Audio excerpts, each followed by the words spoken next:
Halo Sobat Baku Hantam, beralih ke berita dalam negeri. Dalam berita terbarunya, dua kapal frigat terbaru TNI Angkatan Laut, yaitu KRI Prabu Siliwangi 331 dan juga KRI Brawijaya 320 resmi memasuki tahap sea trial atau uji coba di laut. Dua kapal pesanan Indonesia ini akan menjalani pelayaran perdana dari galangan kapal Mugiano milik perusahaan pembuat kapal Italia di La Spezia.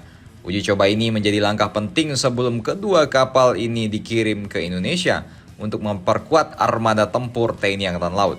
Sea trial ini bertujuan untuk menguji berbagai aspek teknis termasuk stabilitas, kecepatan, kemampuan manuver, serta sistem navigasi dan juga persenjataan. Pengujian ini akan memastikan kapal perang ini akan beroperasi dengan optimal di berbagai kondisi perairan, dan hasil uji coba akan menjadi dasar bagi TNI Angkatan Laut dan galangan kapal pembuatnya untuk melakukan penyempurnaan dalam proses serah terima resmi. KRI Prabu Siliwangi dan juga KRI Brawijaya merupakan bagian dari program modernisasi alutsista TNI Angkatan Laut guna memperkuat kemampuan tempur dan juga pengawasan maritim Indonesia.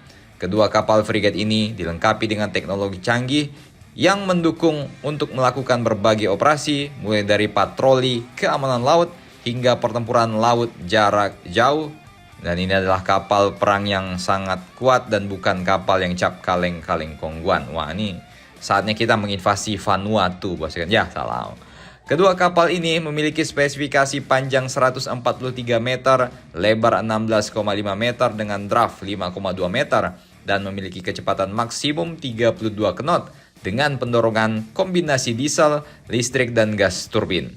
Selain itu, kapal made in Italia ini juga dilengkapi dengan yaitu sistem rudal SEM 16, Vertical Launch System, SSM 8 TCO MK2E, meriam 127 mm, meriam 76 mm, dan juga torpedo.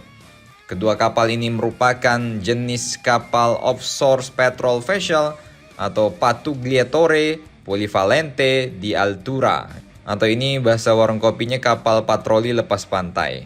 Kehadiran kedua kapal ini nantinya tidak hanya menjadi bagian dari armada Angkatan Laut Indonesia, tetapi mendukung modernisasi alutsista untuk menjaga kedaulatan negara.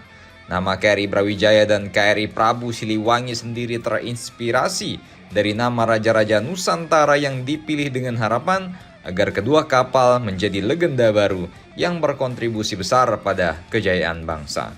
Keberadaan kapal-kapal ini akan menjadi bagian dari strategi pertahanan Indonesia dalam menghadapi tantangan di perairan Nusantara.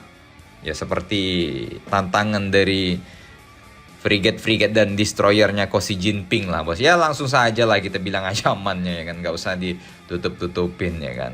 Sebagai negara kepulauan sudah selayaknya, selain kapal-kapal patroli lepas pantai buatan Italia, ya kapal-kapal kombatan besar, ya mungkin seperti frigat ataupun korvet atau destroyer perlu kita remajakan agar tidak kalah dengan kapal perang Singapura dan Australia. Jadi nggak perlulah kapal induk, bos. Ngapain sih beli kapal induk, ya kan? Jadi bagaimana menurut kalian? Silahkan komentar dan baku hantam kalian di bawah.